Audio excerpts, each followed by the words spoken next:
Sympathique ce monsieur. Donc nous nous trouvons à Meaux. Nous allons commencer notre petit colloque avec Claude Rubel, bien connu de nos auditeurs, Robert Graffin, avec sa casquette, et puis Juste Jonathan, que je connais depuis aussi une éternité. Et on revient sur l'endroit que M. Jonathan a vu il y a très longtemps. Ça, c'est une construction pour les sons et lumières. Le guide Michelin trouve que la cathédrale était très dégradée de l'extérieur, un peu de la pierre. Moi je trouve au contraire qu'elle est bien conservée. Oui, puis il y a eu des restaurations de fête, notamment sur le portail sud là-bas. J'aime beaucoup les éditions anciennes du guide, c'est l'édition 65. Enfin, elle n'a pas dû changer beaucoup dans ce demi-siècle. Non, je ne pense pas à l'extérieur, surtout que là ils sont en train de restaurer. Si, il y avait des dégradations sur la façade, ils ont restauré déjà tout un gable, là ils sont en train de restaurer la tour. Ça ne donne pas l'impression d'un extérieur dégradé. Non, non, pas vraiment. Certaines sculptures, oui, étaient un peu dégradées sur la façade, mais bon, c'est là... Bon, alors donc...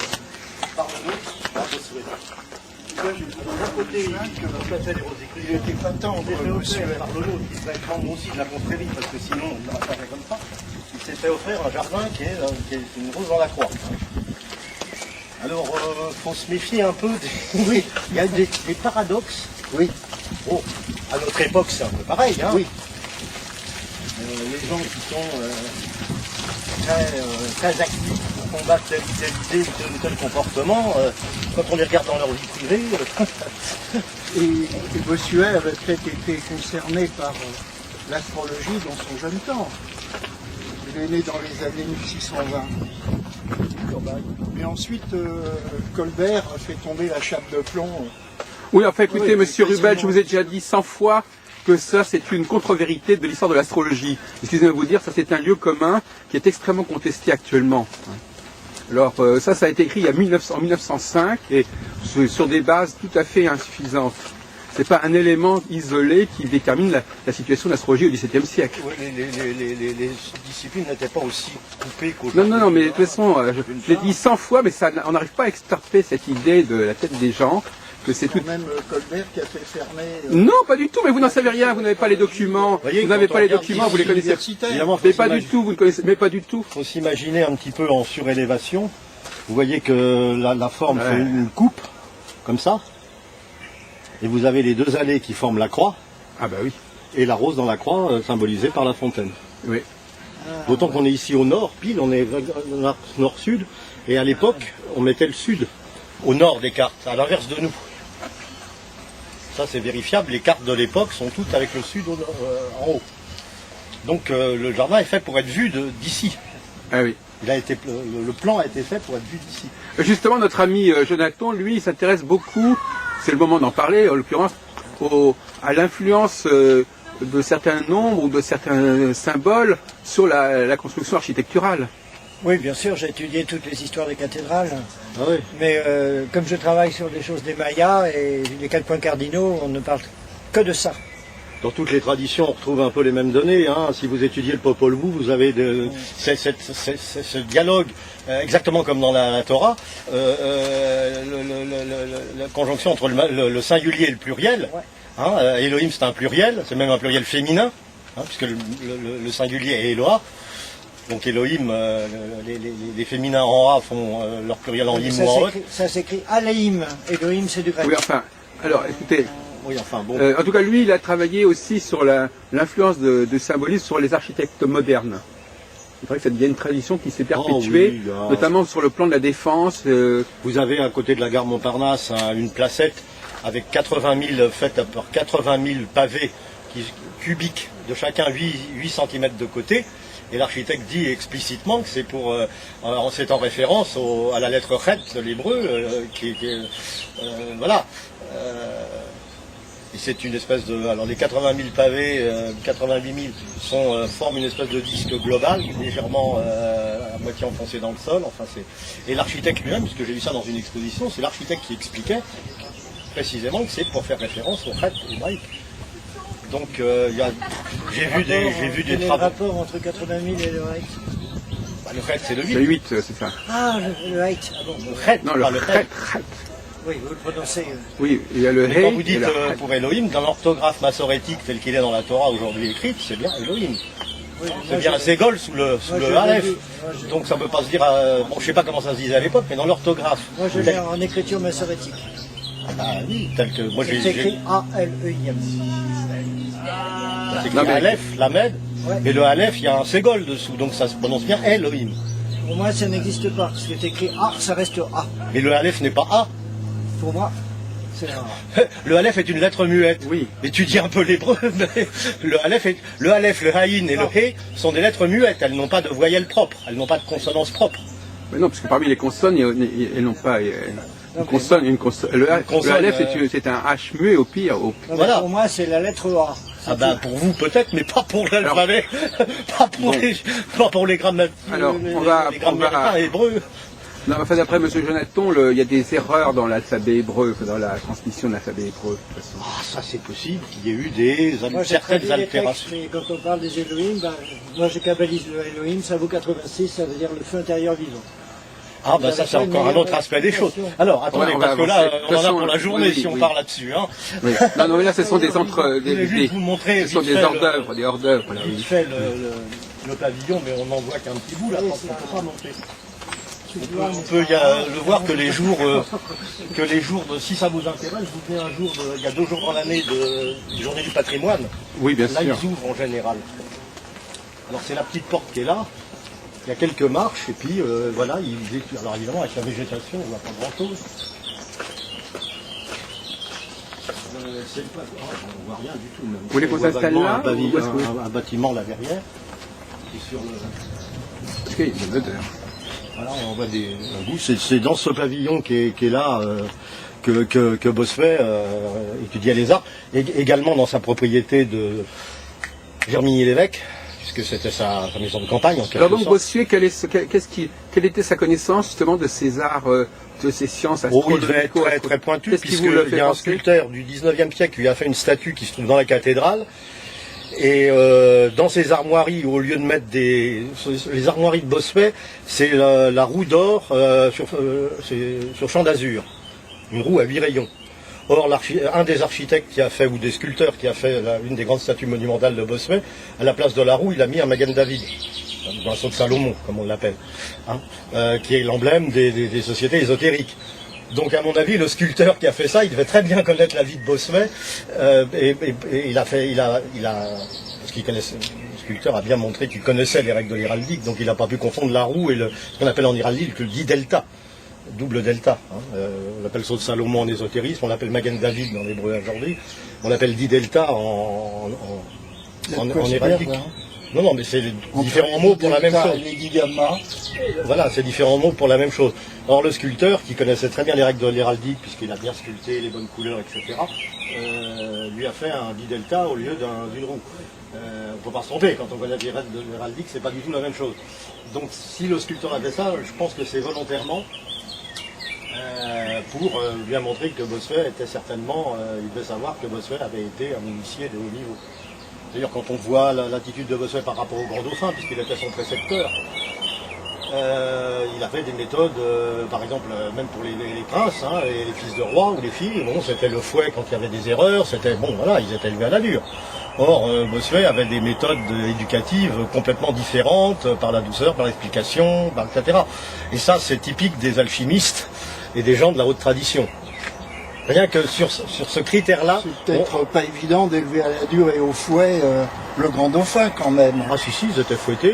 Lisez les biographies des rois, des princes de l'époque, ou les films qui ont été tournés d'ailleurs à partir des travaux des historiens. Si, les fils de rois, ils étaient fouettés régulièrement, c'était pour les endurcir, c'était la tradition.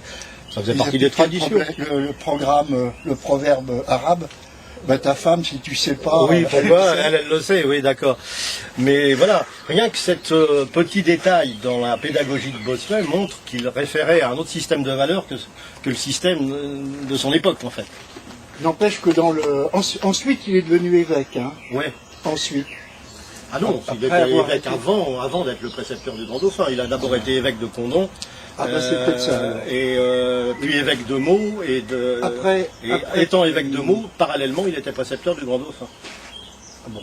Alors c'est pas ça qui a marqué dans le guide. Il a été... Ah bon? Oui. Ah bah, enfin, en tout cas, en tant qu'évêque, il a été dur. Hein. Voilà. Sur le plan dogmatique, oui, en apparence. En apparence, mais là aussi, il faut relativiser. Si vous prenez avec Bernard de Clairvaux, c'est pareil. Si vous prenez certains de ses textes, ils peuvent être considérés comme antisémites. D'un autre côté, il s'est déplacé exprès en Allemagne pour arrêter des pogroms. Vous savez, les grands penseurs, les grands personnages sont souvent assez contradictoires. Ils peuvent paraître durs sur un plan ou sur certaines questions. Et ils le sont moins ou autrement sur d'autres questions. Oui, il ne faut pas prendre un seul élément pour généraliser. Il faut bien c'est pas le travail de l'historien. Tous les aspects de... Voilà. Regardez Bernard de le faux pour savoir le vrai. Oui, ça c'est très... Regardez Bernard de Clairvaux, à une époque, avant de créer l'ordre du Temple, il avait écrit dans je sais pas quoi, ou dans une lettre à quelqu'un, qu'il était... Oui, mais de toute façon, les Hébreux, ils viennent du proverbe « tu riras hein. ». Ça veut dire... Oui, il rira. Oui, il rira. Bon, alors donc, je suis avec Robert Graffin, que j'ai bien connu, enfin que j'ai croisé aux fameuses journées de la librairie Astre, animée par notre ami Jean-Pierre Rébillard, que je dois justement rencontrer après-demain. Je pense que vous transmettez votre bon souvenir. Bien entendu. Et bon, vous êtes un écrivain qui s'intéresse à énormément de sujets, mais là, pour Téléprovidence, on va essayer de se centrer sur votre rapport à l'astrologie. Alors peut-être, pour commencer, ça vous permettra de développer, quelle est la place de l'astrologie dans l'ensemble de vos travaux, de vos activités? Est-ce qu'elle est importante ou est-ce qu'elle est marginale? Non, elle n'est pas marginale, elle est importante. D'ailleurs, on trouve justement des sculptures symbolisant les signes astrologiques dans les cathédrales, soit en sculpture, soit en vitrail. Donc tout ça se conjoint. Vous savez, le langage symbolique, astrologique, celui des cathédrales, le tarot, tout ça dit la même chose, avec des images, souvent les mêmes d'ailleurs, tout au moins quand elles sont différentes. Ce sont des images qui expriment les mêmes idées. Est-ce que vous voulez dire que vous êtes parti des cathédrales pour aller vers l'astrologie?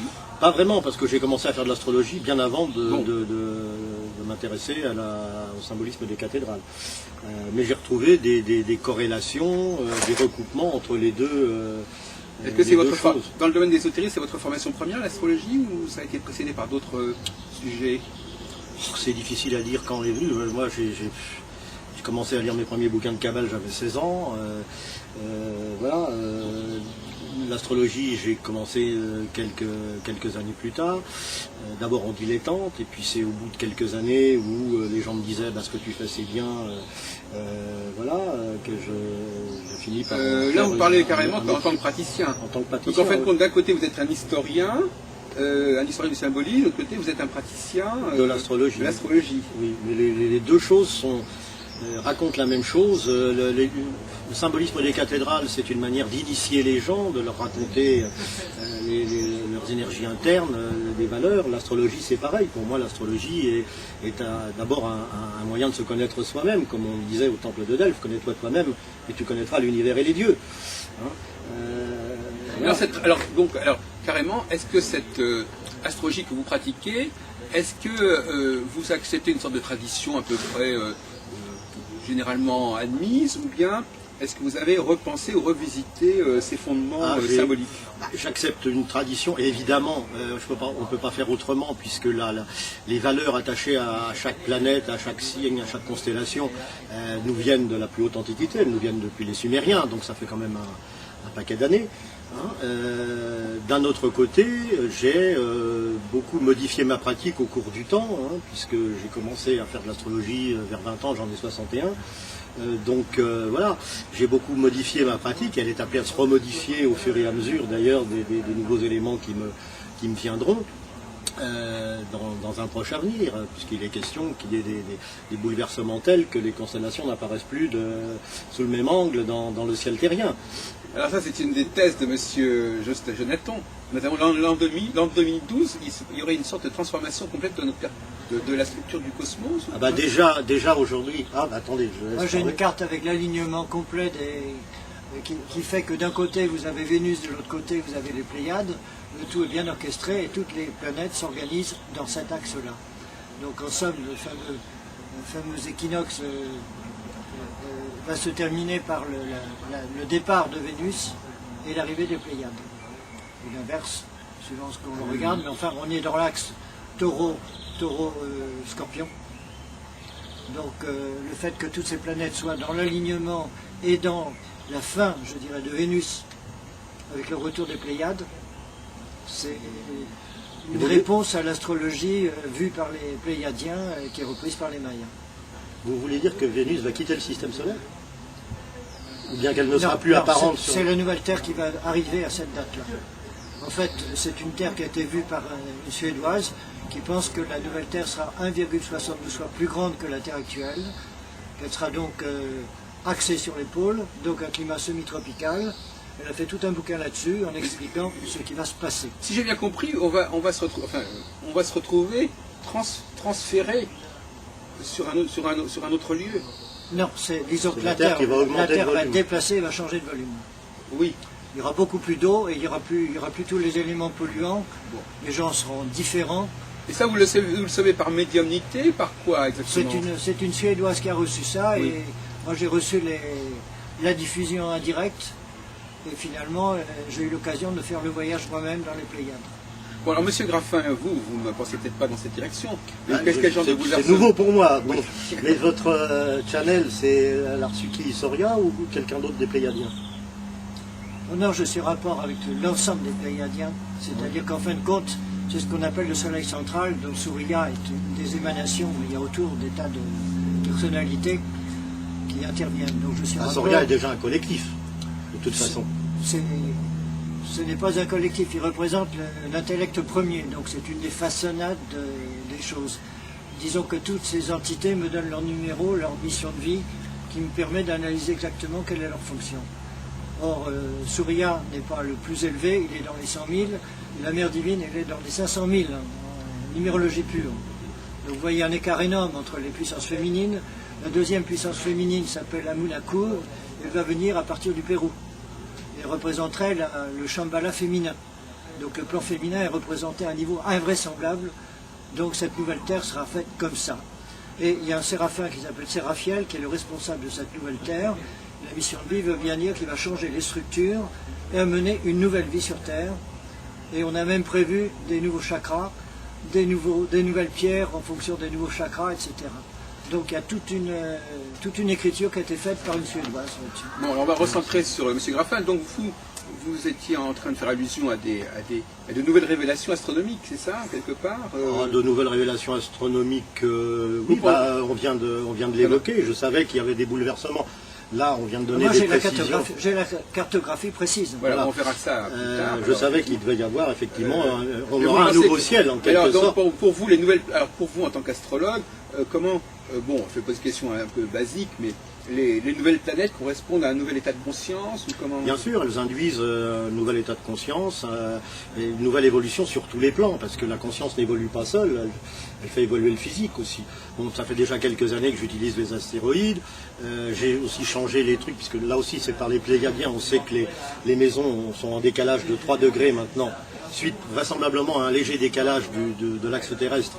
Il faut, pour être correct, décaler les cubesites de maison de 3 degrés dans le sens d'extrogir, dans le sens des aiguilles d'une montre.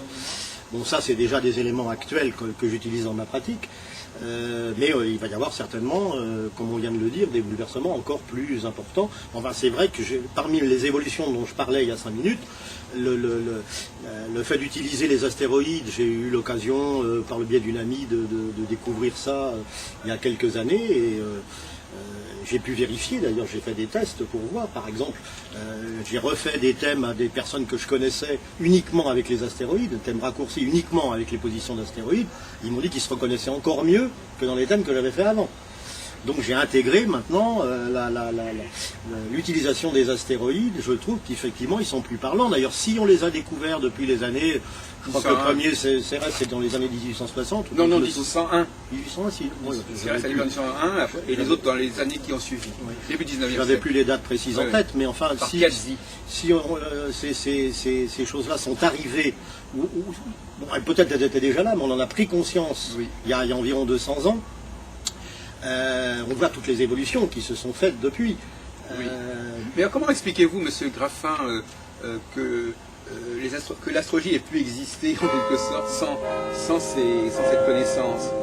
On a l'impression que nos pauvres ancêtres, enfin prédécesseurs astrologues, qui ne connaissaient pas Uranus, Neptune, Pluton, les astéroïdes, et qui nous ont pourtant transmis une tradition qu'on utilise, enfin il y a une sorte de contradiction. À la fois ils n'avaient pas certaines références, et à la fois Mais ils faisaient l'astrologie qui correspondait à leur époque, Oui. à leur système de valeurs, à leur nécessité de l'époque. Si depuis on a découvert d'autres corps célestes, que ce soit effectivement Neptune, Uranus, Pluton et puis les astéroïdes, c'est qu'ils étaient utiles à notre pratique. Il faut qu'une pratique évolue. L'astrologie, comme toutes les autres sciences ou comme toutes les autres disciplines, c'est pas quelque chose de figé ad vitam aeternam. C'est quelque chose qui évolue. Les sciences physiques, elles évoluent aussi, etc. Les connaissances humaines évoluent dans tous les domaines. Il est normal que l'astrologie, qui est une des sciences fondamentales, qui était même la première des sciences dans l'Antiquité, puisque il fallait être astrologue et astronome d'ailleurs en même temps, et qu'à partir de là, on était aussi philosophe, enseignant, scientifique, etc. C'était la science des sciences de base. Il est normal que l'astrologie évolue. C'est pas parce qu'on évolue et qu'on rajoute des nouvelles choses qu'on renie ce qui a été fait avant. Oui. On l'intègre.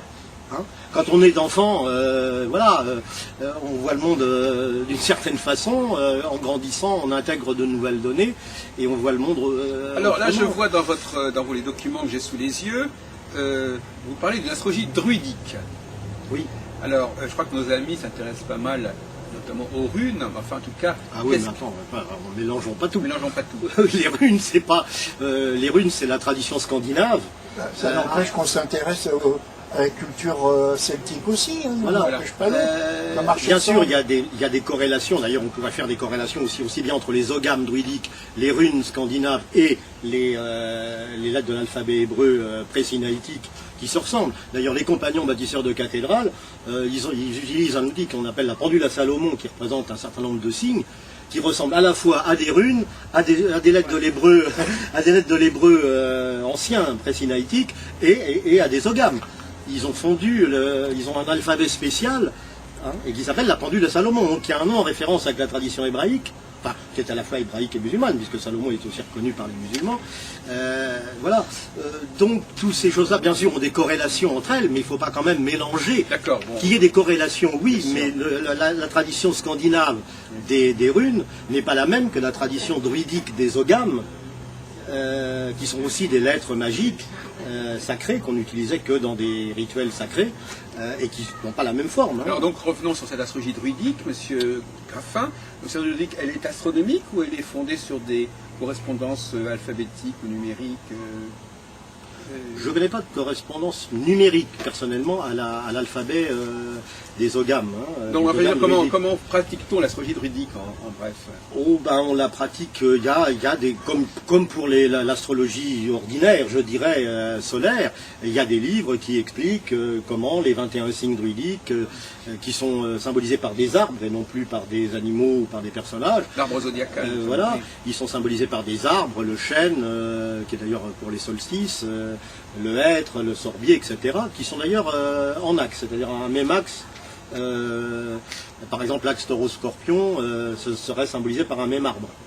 Il y a même un yoga qui se pratique Oui, tout à fait. avec les lettres uniques. Ah, avec les lettres uniques, ça.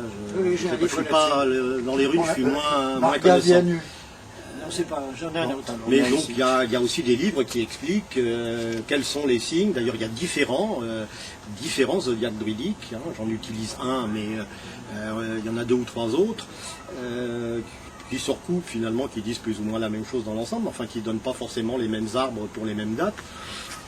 Et il y a des livres qui expliquent tout ça, qui donnent des schémas, qui donnent les explications, les caractères donnés par tel ou tel signe druidique.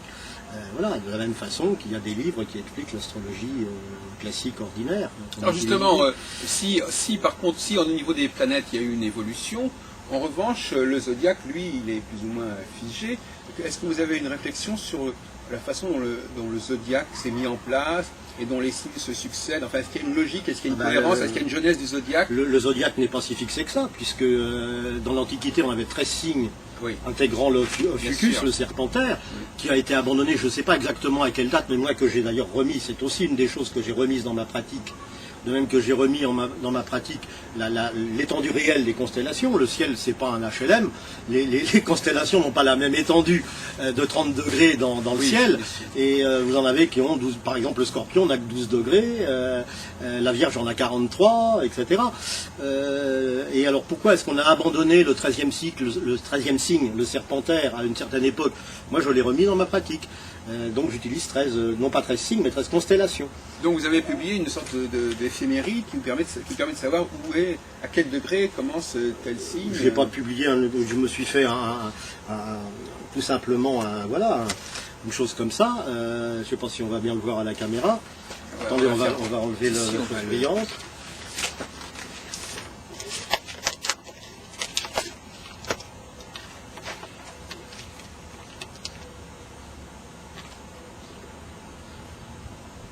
Voilà, très bien. C'est bon? Oui. Voilà. Alors la couronne extérieure donne le zodiaque ordinaire avec les signes de 30 degrés, et la couronne intérieure donne l'étendue réelle des constellations avec le 13e cycle, le serpentaire. Donc il suffit de poser une planète, par exemple, je ne sais pas, moi ici à 10 degrés du Cancer, vous voyez que vous êtes en fait en Gémeaux, à 12-13 degrés du Gémeaux. Voilà, il suffit tout simplement d'avoir ça. Vous placez vos planètes telles qu'elles sont données par les logiciels courants, parce qu'à ma connaissance, il n'existe pas de logiciel qui tienne compte de ces deux facteurs, c'est-à-dire à la fois les constellations et leur étendue réelle. Vous voyez ici, par exemple, très facilement que le Scorpion, 12 degrés, et le Serpentaire, 21 degrés. D'accord. Voilà. Il suffit d'avoir ce schéma, vous placez vos planètes telles qu'elles sont données par les logiciels courants, et vous avez la correspondance exacte au niveau céleste, au niveau des constellations. C'est pas très compliqué. Hein. Non, mais la géométrie élémentaire. Et il n'y a pas besoin de publier des éphémérides. Les éphémérides, vous tenez compte des éphémérides telles qu'elles sont publiées couramment. Et le schéma vous fait la correction automatiquement. Je voudrais allez-y. intervenir une petite parenthèse rapide. Mettez-vous un peu à droite, là, derrière monsieur Jonathan. Là, je peux me décaler. Non, alors allez-y. Il va sortir du champ, là. Vous allez peut-être me trouver naïf, mais c'est pas simplement ce qu'on appelle l'astrologie sidérale, oui. Qu'utilisent les Dorothée Coquelin-Bismont et autres karmiques. Oui. C'est-à-dire avec un oui, double, monsieur il fait l'astrologie karmique, justement. Donc, oui. Ce que je veux dire, ça n'enlève rien à la valeur de nos 12 signes du zodiaque à 30 degrés, qui a fait ses preuves. Et la deuxième objection, qui n'est pas une objection, c'est des questions, hein. Je suis en train de perdre la boule. Alors, si vous permettez, je vais répondre déjà à la première question, comme ça vous laissera le temps de Ça réfléchir à la suite. Bon, effectivement, les signes classiques, je continue de les utiliser, mais pour les maisons. Les maisons étant, non pas des émetteurs d'énergie, les planètes et les constellations sont des émetteurs d'énergie. Donc je les considère, voilà, dans leur réalité cosmique et énergétique. Le système des signes zodiacaux de 30 degrés, qui est un système symbolique, je l'utilise uniquement pour les subsides de maisons. Les maisons ne sont pas des émetteurs d'énergie, ce sont des choses abstraites. Donc, comment dirais-je, j'analyse les maisons dans leur position, dans les signes. Système symbolique avec système symbolique, et système énergétique avec système énergétique. Vous voyez ? La deuxième remarque, c'est que les dessins de constellations sont complètement arbitraires. Ça va, ça vient, on peut découper les constellations. Comme on veut. Ouais, alors je ne crois pas, moi je ne crois pas, excusez-moi, que les constellations aient une influence quelconque. Les grandes étoiles, oui, probablement, mais là, il y a deux éléments dans votre question. La première, c'est le dessin proprement dit classique des constellations. D'ailleurs, si on regarde différents bouquins d'astronomie, ils ont, je sais pas, la Vierge ou n'ont pas forcément la même forme. Absolument. Mais la forme des constellations, ça n'intervient pas. C'est pas leur forme qui intervient dans l'astrologie, c'est leur étendue. Oui, mais on peut découper On a quand même les constellations. Ah oui, mais alors ça, c'est une tradition qui nous vient des Sumériens. Donc, voilà. les je sais plus quoi, Voilà. on peut... Ça, c'est une tradition qui nous vient des Sumériens, qui effectivement a fait ses preuves. Bon, on le retrouve dans les bouquins d'astronomie. Pour l'instant, notre ciel tel qu'il est visible pour encore quelques temps, peut-être assez peu de temps depuis la planète Terre, voilà, mettez-vous il montre les... à droite de monsieur. Non, pas. Oui, oui. Bon. Moi j'ai un bouquin sur les runes. Alors, un bouquin, pardon. Mais attendez, je finis de répondre parce que vous avez le temps de répondre. Excusez-moi. Hein. Donc le dessin des constellations proprement dit, que ça représente un dauphin, des gémeaux ou un taureau, ça c'est contestable. Leur étendue par contre, elle est quand même plus, quelle que soit la forme intérieure, leur étendue est quand même plus facile à délimiter en astronomie. Et ça c'est le premier point. Le deuxième point, c'est que vous dites, vous ne croyez pas à l'influence des étoiles ou des constellations ou des planètes. Ah, ça, non, des constellations. Hein. Constellations ou planètes, de toute façon, non, ce je sont parle des des constellations. Je ne parle pas des étoiles ou des planètes. Les constellations, parce qu'il y a, dans le bouquin sur les runes, c'est très bien, on voit très bien, il y a une super constellation qui a la forme d'un cerf ou d'un élan, qui a peut-être donné lieu au cerf et à l'élan dans les runes, et qui est constituée de 3 constellations au sens habituel.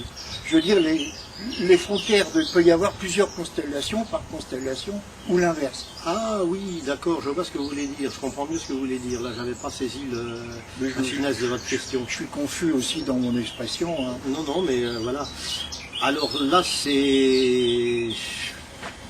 Là, j'ai pas de réponse. Je vous enverrai les pages concernées. Mais je suppose que un regroupement d'étoiles, puisqu'une constellation c'est avant tout un regroupement d'étoiles, qu'il soit fait arbitrairement ou pas, c'est un regroupement d'étoiles. Je suppose qu'en tant que regroupement, ça devient une entité et que ça a quand même une influence. Bon. N'oublions pas quand même que tout ça, encore une fois, nous vient des Sumériens qui eux-mêmes l'avaient reçu, des Pléiadiens notamment et d'autres intervenants célestes. Qui étaient des gens beaucoup plus savants que les Sumériens de l'époque, etc., qui leur ont donné ça. C'est par les Sumériens, puis les Égyptiens, puis les Grecs que tout ça nous est parvenu. Et donc, et jusqu'à présent, ça fait quand même plus ou moins ses preuves, ces histoires de constellation. Ceci étant, je vous avoue franchement que j'en tiens relativement peu compte, sauf pour la position des critiques de maison dans les signes. Je vous adresserai à tous les deux les... Oui, alors, si vous voulez, je voudrais vous recentrer justement là-dessus. Pour une question encore une fois très basique, c'est-à-dire, à votre avis, qu'est-ce qui se passe quand une planète change de constellation ou de signe, et qu'est-ce qui se produit, et justement, est-ce que ça module justement l'influence ou l'effet des astres? Ah ben pour moi, je vois effectivement très clairement, l'influence de telle ou telle planète selon qu'elle est, je sais pas, en Sagittaire ou en Capricorne. Forcément, oui, je le constate dans l'étude que je fais sur moi-même, ou que je fais sur des gens que je connais bien. Ah, tiens, il y a justement des gens qui voient le donc je vous repose la question, monsieur Graffin, qu'est-ce qui fait que lorsqu'une planète passe à un degré près, en fait, est-ce que ça se passe brusquement d'un signe à l'autre, ou de constellation à l'autre? Qu'est-ce qui fait que tout d'un coup, son mode d'influence va changer radicalement? Non, il ne change pas comme ça du jour au lendemain. Vous savez, dans le cosmos, les influences se décroissent ou croissent d'une façon plutôt progressive. Donc, voilà. C'est quand même pas... bon, il y a une zone où moi je pars personnellement d'une ordre de 3 degrés de chaque côté, où les influences de la constellation suivante commencent à apparaître. Et les 3 premiers degrés de la constellation suivante et les influences de la précédente constellation commencent à décroître. Voilà. Mais comment vous expliquez? C'est pas du jour au lendemain, c'est pas d'une heure à l'autre. Les choses glissent. Alors ce sont quoi? Ce sont des champs d'énergie différents qui se succèdent en oui, ce sont des champs d'énergie, hein, selon qu'une planète active. Quand on dit qu'une planète est que Mars est en Sagittaire, par exemple, c'est que Mars est en face du Sagittaire et qu'elle active les énergies de la constellation du Sagittaire. Donc on reçoit ici une espèce de cocktail qui associe les énergies de Mars et les énergies du Sagittaire, par exemple. C'est ça que ça veut dire, hein, quand on dit Donc qu'une les planète est astrologues, aussi- depuis une éternité, auraient déterminé ces champs d'énergie par rapport à commencer par les 7 premières planètes. Enfin, comment ça se serait constitué, comment ça se serait découvert ces champs d'énergie? Ben, je crois l'avoir dit tout à l'heure, c'est les Sumériens qui ont reçu cette information, des gens qui les avaient colonisés à l'époque, c'est-à-dire principalement des Pléiadiens, qui eux-mêmes d'ailleurs n'étaient pas des Pléiadiens d'origine, puisqu'ils étaient originaires de la Grande Ourse, pour la plupart, plus ou moins pour les dirigeants, et ce sont ces anciens Pléiadiens qui ont transmis toute cette science. Alors pour vous dire, Sumériens, excusez-moi, parce à que ma connaissance. nos téléspectateurs ne savent pas forcément ce que c'est que les Pléiadiens. Ben, c'est les gens qui habitent dans la constellation des Pléiades, qui n'est pas une constellation d'ailleurs, excusez-moi, j'ai fait un lapsus là. C'est un amas planétaire, hein, les Pléiades, c'est pas une constellation. On les suit, hein. Oui, Voilà, allez-y. C'est partie de la constellation du Taureau. voilà, qu'on rattache plus ou moins arbitrairement d'ailleurs à la constellation du Taureau. Mais qu'on retrouve dans le symbolisme quand même. Hein. On a souvent, dans l'iconographie, quand on a la référence au Taureau, c'est parfois pour parler des Pléiades. J'ai remarqué ça dans certaines recherches que j'ai faites. Oui, parce que si on prend au premier degré le Taureau, dans certaines iconographies, on ne comprend pas grand-chose. Si on pense Pléiade, à la place, on se met à comprendre plein de choses. C'est peut-être, parce qu'on peut lire dans la Pléiade des camps, une tête tournée. Je pense qu'on peut dire dans les Pléiades, il y a peut-être pour nous. Personnellement, jusqu'à présent, j'ai pas vu ça. Non, mais les voir, je veux dire, un amas planétaire, faut voir, les voir dans le ciel. je sais pas.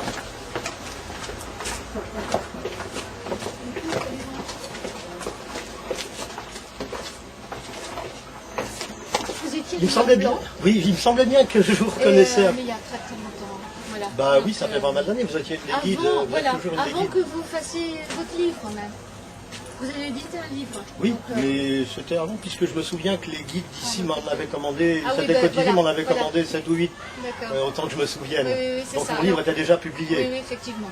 Ouais, c'est comme ça que j'ai pris connaissance. Mais vous êtes continué toujours, Bah, apparemment. vous voyez, là, on est en train de m'interviewer pour une télévision. Voilà. Bien, merci. Merci à vous. Merci, madame. En tout cas, ça a été refait dans les règles. Alors que ce soit Viollet-le-Duc ou quelqu'un d'autre, c'est ça, la restauration en elle-même n'est pas forcément criminelle. Si c'est fait par quelqu'un qui respecte les règles, qui connaît les règles d'architecture sacrée, il n'y a pas de problème. Hein. Tout à fait. Il peut être là pour donner des conseils en amont, parce qu'il Voilà. y a des tas de commissions qui vont venir pour voir l'état de la cathédrale, et au niveau des commissions du ministère des cultes, il peut être présent pour les conseils. Voilà. Mais directement sur le chantier, non, il n'est pas donné, non. Hein. Voilà, je vous laisse. Merci, bonne journée, au revoir. Là, nous avons une très bonne transition parce que justement, il y a le problème de la restauration non plus des monuments, mais des savoirs. Alors, est-ce que vous avez participé à un travail de restauration du symbolisme astrologique? Parce que, comme on dit, on ne peut pas restaurer n'importe comment, Oui. mais c'est vrai Alors, aussi pour est-ce que j'ai pour la tradition. Quand vous me demandez si j'ai participé, Contribuer. j'aurais contribué si les travaux, si la méthode que j'utilise, que je pense être un des rares à utiliser, est reprise par d'autres. Mais autrement, quand je dis par exemple que j'utilise les astéroïdes, j'ai pas inventé la signification des astéroïdes. Il y a un livre qui a été écrit, d'ailleurs par un Rosicrucien, je crois, il y a déjà pas mal d'années, il y a au moins 20 ou 30 ans, qu'une amie m'a passé, qui était très très bien fait, très fouillé. Et c'est là-dessus que je me suis basé pour... Alors justement, à ce sans des propos-là, corrections, bien entendu, à ce oui. sur certains points qui ne paraissaient pas cohérents, j'ai fait quelques corrections de détails, par la pratique, hein, à force notamment d'étudier. Quand j'ai des nouvelles données comme ça, je l'étudie déjà sur mon propre thème, et puis sur les thèmes des gens dont je connais les caractéristiques, ce qui me permet de voir si c'est cohérent avec ce que je connais de la personne. C'est comme ça que j'affine et que je corrige éventuellement là où je pense que c'est nécessaire. J'ai vu que ça tenait la route à 95%, je dirais. Bon, j'ai corrigé un petit 5% au fur et à mesure de ma pratique. Voilà. Alors, est-ce que j'ai contribué? Pour le moment, non, parce que je pense être le seul ou l'un des rares. Parce que la méthode que j'utilise dans tous ces détails, je l'ai élaborée par ma propre expérience. Alors, si c'est repris par d'autres par la suite, j'aurais contribué à apporter ma pierre aux différentes pratiques astrologiques. Parce que l'astrologie, c'est comme tout le monde, c'est comme beaucoup d'autres disciplines. Chacun a ses visions et qui ne sont pas forcément opposables entre elles. Elles peuvent être complémentaires. Non, parce que la question, on peut poser autrement la question, est-ce que l'astrologie vous donne l'impression d'être un savoir en ruine? Ah non, pas du tout. Donc c'est un savoir qui s'est bien maintenu, il n'y a rien qui a été rajouté ou qui s'est mélangé. Il y a des choses qui ont été rajoutées, comme je l'ai dit depuis Oui, mais le début, non, mais en dehors les astéroïdes, non, mais ça, ce sont des etc. rajouts que vous considérez comme légitimes. Mais est-ce qu'il y a des Le rajouts? Serpentaire qui a été supprimé, puis Oui, voilà. je reprends. Voilà, ça, Tout c'est ça, un- c'est. Il y a eu des coupures, il y a eu des rajouts. Ce qui prouve bien que c'est une science vivante. Pour les Ce astéroïdes, serait dramatique si cette science était figée depuis 6000 ans et qu'il n'y ait eu ni coupure ni rajout. bon, pour les astéroïdes, je peux ajouter une petite chose.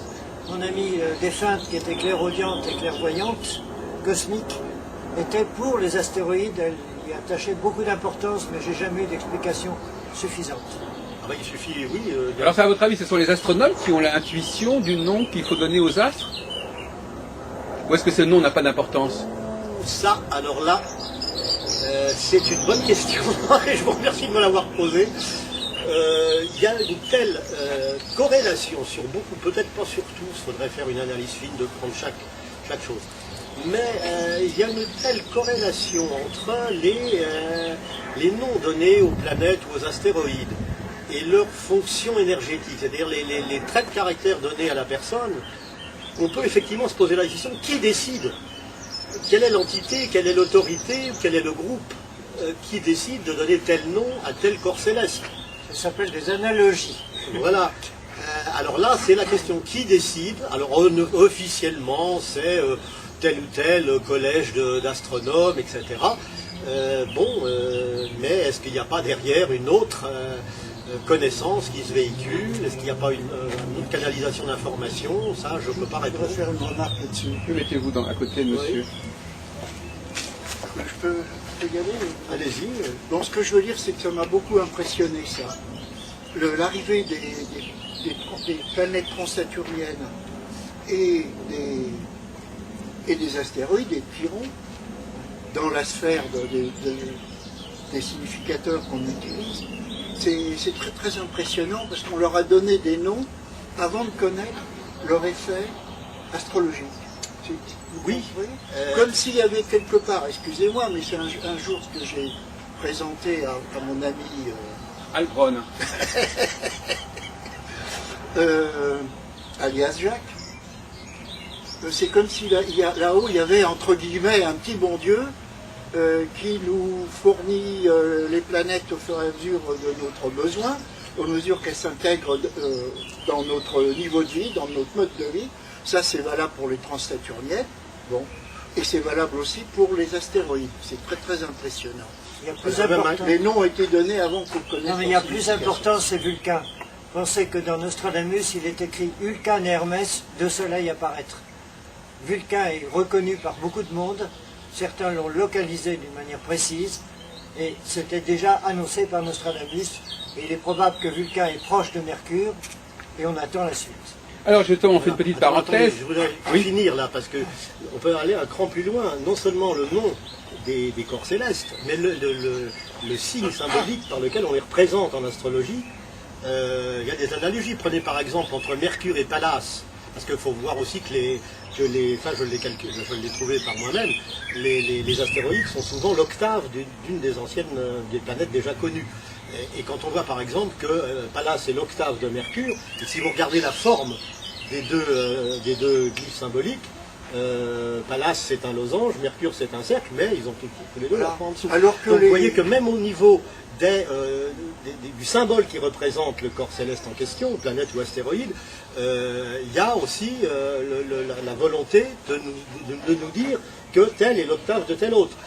Donc à ce moment-là, effectivement, on peut se poser la question, qui décide, qui a la connaissance, ou est-ce que ça vient par channel, comme on dit aujourd'hui, je préfère dire par canalisation, parce qu'on parle français. Par médiumnité.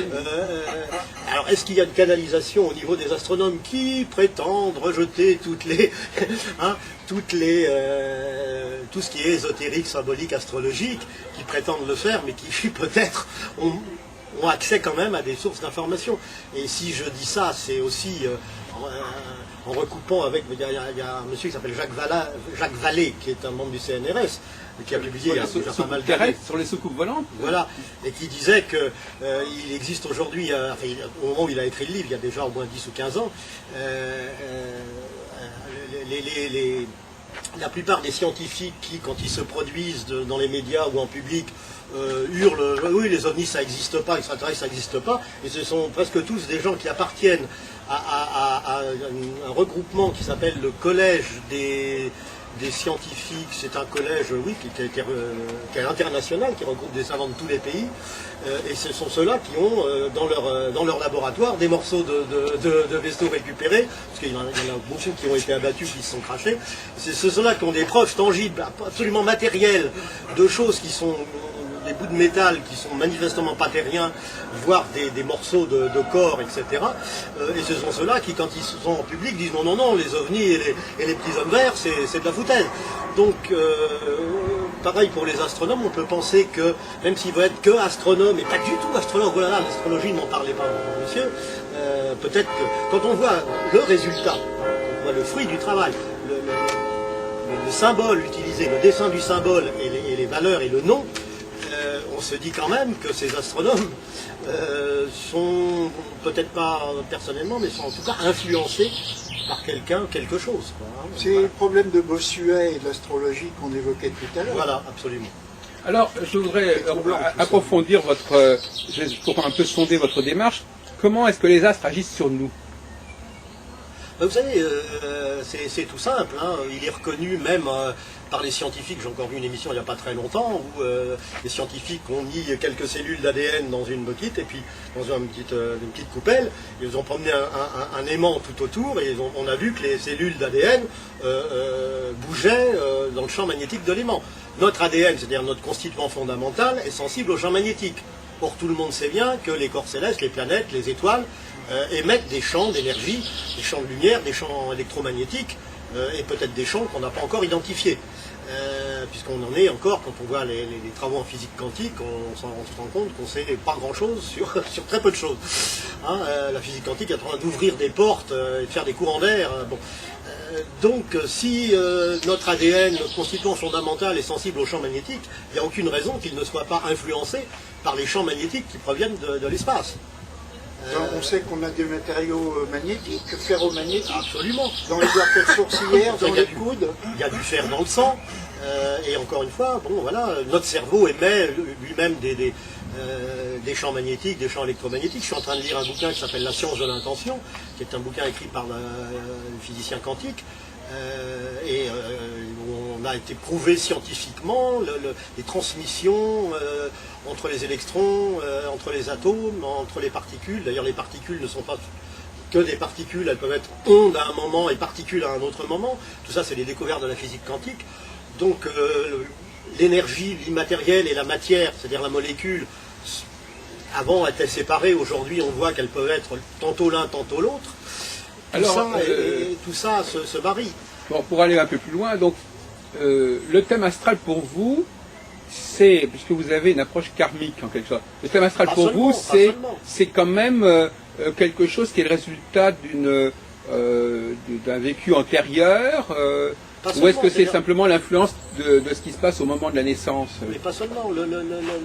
Un thème astral, une carte du ciel, on peut en faire une lecture pour la vie présente, pour l'incarnation présente. On peut en faire aussi une lecture sur un plan karmique.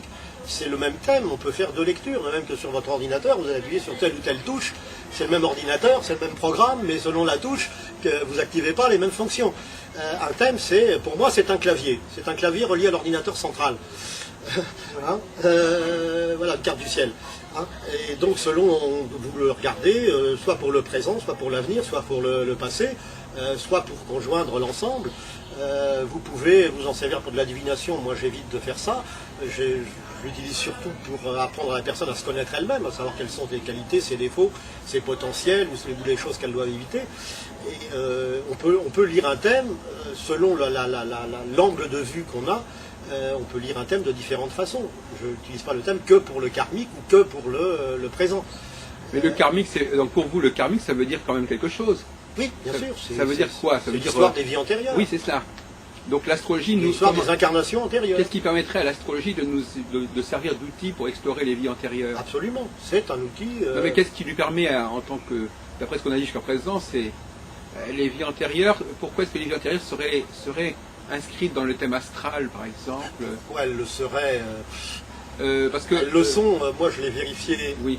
sur ma pratique sur de nombreuses années. Pourquoi elles le servent? Vous savez...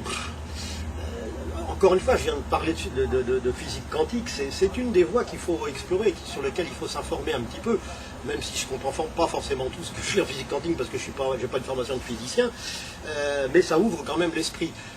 Une même chose peut raconter plusieurs valeurs ou peut être interprétée sur différentes façons. Remarquez, ma facilité de l'hébreu aussi m'a beaucoup aidé, puisque un texte hébreu ou une lettre hébraïque peut être lu à 4 ou 5 niveaux différents et peut raconter 4 ou 5 choses différentes, ce qui ne veut pas dire contradictoire entre elles, mais différentes. Et donc pourquoi le thème astral raconterait plusieurs niveaux de compréhension différents? Pourquoi? Je ne saurais pas vous dire pourquoi, c'est là. C'est là, si vous me disiez alors pourquoi cet arbre il pousse là, parce qu'on a mis une graine. Hein. Voilà. Alors on va passer à la question, vous avez dit que vous n'êtes pas fervent de l'astrologie divinatoire, mais vous faites quand même vous considérez quand même que l'astrologie a quelque chose à faire avec la connaissance de l'avenir? Ou bien pas du tout? Alors individuellement et collectivement. On ne peut pas dire pas du tout. Bien entendu, il y a des éléments, quand je fais un thème ou quand je fais une révolution solaire, il y a des éléments qui, à partir du moment où vous dites à une personne, bon, bah, vous avez plutôt des facilités dans tel domaine, mais attention, si vous allez dans telle voie, vous avez davantage de risques, oui. Donc faites attention. Effectivement, vous parlez un peu de l'avenir, vous parlez des potentialités. Il n'y a pas une topographie de la vie. De là à dire...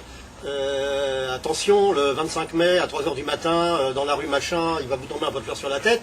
Il y a quand même une marge énorme, quoi. Hein. Ah oui, il y a une marge, mais entre les deux, il y a peut-être quelque chose. Voilà, donc effectivement, on peut parler de l'avenir dans la mesure où, dans un thème, on explique les potentialités que peut avoir une personne dans sa vie ou dans une certaine période de temps. Est-ce qu'on peut donner des dates? Personnellement, non, je ne donne jamais de dates. Dire que dans le thème natal, il y a des potentialités, c'est une chose, mais est-ce qu'on peut dire qu'il y a des phases? Par exemple, la notion de cycle ne vous est pas familière? Si, il y a alors des dates, non, des cycles, oui. Par exemple, chaque maison peut représenter un cycle de 7 ans. Oui. Donc si on les prend dans le sens inverse du zodiaque, c'est-à-dire parler de la maison 12, 11, etc. Oui. Donc là, on a des grandes phases de la vie de la personne, de 0 à 7 ans, de 7 à 14 ans, etc. etc. Et là, on peut donner un petit peu une ambiance générale qui concerne cette période de 7 ans, le septénaire. Voilà, si on parle de date, oui, alors mais on donne des potentialités. Vous allez dans telle période être plus centré sur votre sociabilité, par exemple, sur votre relation avec les gens, ou bien sur votre question d'argent, ou bien sur vos questions artistiques. Voilà, des choses comme ça, on peut dire. Il y a des dominantes, il y a un climat général. Mais j'appelle pas ça des dates, vraiment. Non, c'est pas des dates au sens de donner une date, voilà. Mais de donner des périodes. Voilà. Et cette importance du nombre 7, est-ce que vous pouvez développer Développer... vous avez dû le rencontrer à pas mal de domaines, le nombre 7. Il est dans toutes les traditions un nombre sacré, puisque c'est l'union du 3 masculin et divin, et du 4 féminin et matériel. Donc le 7 est sacré dans pratiquement toutes les grandes traditions connues. Donc c'est sans doute pas pour rien. Vous l'avez découvert comment, cette importance du nombre 7 au niveau de l'astrologie? Je vais vous dire que je ne sais plus trop. Est-ce que j'ai dû en lire certainement quelque part, et puis j'ai essayé d'appliquer, et j'ai vu que ça fonctionnait. Où est-ce que je l'ai retrouvé? Je ne sais plus exactement. Il y a des choses comme ça où je ne sais plus quelle est la part de ce qui a été lu ou entendu, parce qu'il m'arrive d'avoir des conversations avec des amis qui pratiquent aussi. Donc... comment j'en ai pris connaissance, je ne me souviens plus très précisément. J'expérimente et je vois si ça fonctionne. Alors justement, à propos de est-ce que vous vivez l'astrologie vous-même, à titre personnel? Ben oui. Est-ce que par exemple, à 56 ans, actuellement vous êtes dans une phase qui a commencé en... Non, là j'en ai 61. Donc vous êtes dans la phase qui a commencé à 56 ans. Oui. Qui termine à 63 ans. Mais je vois que ça fonctionne plutôt bien. Ça correspond aux planètes qui sont dans cette partie-là de votre thème. Oui, oui, oui. Ils sont transités par ce que je vis dans cette période-là correspond, oui, à ce que je peux lire dans ma carte du ciel, plus ou moins, même si depuis quelque temps je m'aperçois que parfois j'ai du mal à m'y retrouver parce que justement, et ça doit faire partie des évolutions qui sont en cours de fait, comme je vous expliquais tout à l'heure, rien ne se fait très brusquement, tout se fait progressivement, et de même que par exemple, effectivement, depuis quelques années, 2 ou 3 ans, il faut faire une correction de 3 degrés sur les quelques visites de maison. Je m'aperçois que parfois, dans certaines circonstances, j'arrive pas à m'expliquer telle ou telle chose qui m'arrive ou qui ne m'arrive pas. Ça ne correspond pas à ce que je lis dans mon thème. Donc il y a une évolution, il y a certainement une part du fait que les planètes glissent et ne correspondent peut-être plus à ce qui est donné dans les éphémérides. Et il y a une autre part, c'est mon évolution personnelle, mon travail sur moi-même, qui fait que j'échappe. Vous savez, il y a un proverbe qui dit, vous devez certainement le connaître, l'homme est fait pour corriger jour après jour son thème astral. Et quand on arrive à ne plus se reconnaître dans le thème astral, c'est plutôt bon signe. Ça ne veut pas dire que l'astrologie est mauvaise, ça veut dire que la personne en question a travaillé sur elle-même et a transcendé aussi bien ses qualités que ses défauts d'ailleurs. Hein, ou ses mauvaises potentialités ou ses bonnes potentialités. Voilà, donc il y a cette double chose. Il y a en ce moment, on sait, des modifications sur plusieurs plans, des modifications dans notre physique, dans l'orbite de la Terre, dans l'angulation de l'axe terrestre, dans la position des planètes, dans ce qu'elles émettent. On sait que Vénus est en train de passer de la 5e à la 7e dimension. Donc là, elle est actuellement dans la 6e. Et voilà. Donc tout ça fait que les choses qu'on reçoit ne sont plus tout à fait les mêmes. Il y a des tas de choses il y a peut-être d'ailleurs des corps célestes qui sont arrivés qu'on n'a pas encore identifiés et qui opèrent déjà et qui donc modifient des choses sans même qu'on en ait conscience puisqu'on ne les a pas identifiés et qu'on n'en a pas les valeurs. Pour les voyants, il y a une explication qui est donnée. L'éclairage humain a complètement changé. Il paraît que maintenant, dans l'arc-en-ciel, on voit du rose, donc il y a une 8e couleur. Et deuxièmement, le changement d'éclairage qui est visible, en particulier sur les fleurs jaunes, et qu'elles sont beaucoup plus brillantes, il se traduit également par un changement du temps. Donc ce changement du temps, tous les astrologues le sentent, puisque beaucoup de calculs ne marchent plus. Ah oui, le commun des mortels, moi j'ai souvent des amis ou même des clients quand ils me téléphonent, quand on évoque cette question, qui me confirment, donc des gens tout à fait lambda, ordinaires, beaucoup de gens ont cette sensation que le temps ne passe plus de la même façon, passe plus vite qu'il y a quelques années. Les gens ressentent ça. Alors, s'ils le ressentent, c'est qu'il y a une part de réalité quelque part. Voilà. Il y a des modifications en ce moment de la planète, des énergies qui entourent la planète ou qui sont à l'intérieur de la planète. Notre environnement énergétique change. Donc l'astrologie prévisionnelle serait de plus en plus compromise en fin de compte. Ah oui, ça, clair, dans la mesure où, clairement, l'astrologie divinatoire, si elle se veut trop précise, elle peut rester avec un certain taux de validité dans la mesure où elle reste relativement au niveau des ambiances. Mais si elle se veut trop précise, elle va se planter. D'autant plus que les programmes, je dirais, des autorités galactiques changent continuellement en fonction des réponses de l'humanité terrienne. Donc il nous sait envoyer des propositions, des informations et des enseignements en fonction de la réaction de la masse. Le programme là-haut change aussi. Donc tout est en train de bouger. Il y a une interactivité en ce moment qui a toujours existé, mais qui est en train, depuis déjà 20 ou 30 ans, depuis les années 70, il y a une accélération de cette interactivité entre la planification qu'on pourrait appeler divine ou cosmique ou céleste, et les réponses de l'humanité, du groupe humain vivant sur la Terre, ou des groupes humains vivant sur la Terre. Voilà. Donc cette interactivité fait que tout est en train de bouger en permanence et que faire des prévisions à long terme trop précises, on peut toujours en faire, c'est pas interdit, hein, mais on a de fortes chances. C'est un peu comme les économistes, hein, quand ils font des prévisions, ou les politiciens. Ils font des prévisions en fonction des données qu'ils ont sous la main, mais comme les données vont changer 6 mois plus tard, généralement ça n'aboutit pas. Si les données ne changeaient pas, oui. Les théories économiques d'il y a 50 ans ne fonctionnent plus. Oui, même il y a 10 ans. Ça c'est clair, d'ailleurs les journalistes, les spécialisés le reconnaissent tous. Ah ben on avait fait des prévisions il y a 10 ans ou il y a 15 ans, et puis aujourd'hui on s'aperçoit que tout a changé. Vous avez déjà rencontré des gens qui sont contre l'astrologie? Rencontrés, ont eu des discussions une fois ou deux. À votre avis, qu'est-ce qui motive le rejet de l'astrologie? C'est leur droit. Souvent, d'ailleurs, ils ont raison quand ils disent ceux qui sont contre l'astrologie, tout dépend pour quelle raison ils le sont. Si c'est par dogmatisme absolu, sans ça, bon, après tout, c'est leur droit, mais c'est une croyance. S'ils viennent vous dire ben, votre astrologie est fausse parce que les constellations sont plus en face des signes zodiacaux, ça c'est très juste. Et les signes zodiacaux, enfin les signes zodiacaux qui avaient le nom de telle ou telle constellation au niveau des Sumériens il y a 6000 ans, effectivement c'est plus la même constellation. Aujourd'hui il y a 24 degrés d'écart entre la place d'une constellation et le signe qui est censé, voilà, entre le bélier et le poisson, il y a 24 degrés d'écart. Donc la plupart des gens qui se croient bélier, en fait, ils ont leur soleil en poisson. Qu'est-ce que vous répondez, monsieur, parce que là je crois qu'il y a beaucoup d'astrologues qui, eux, justement, restent accrochés aux zodiacs tropiques. Alors, si pour eux ça fonctionne et si pour leurs clients ça fonctionne, tant mieux pour eux, moi je ne suis pas contre.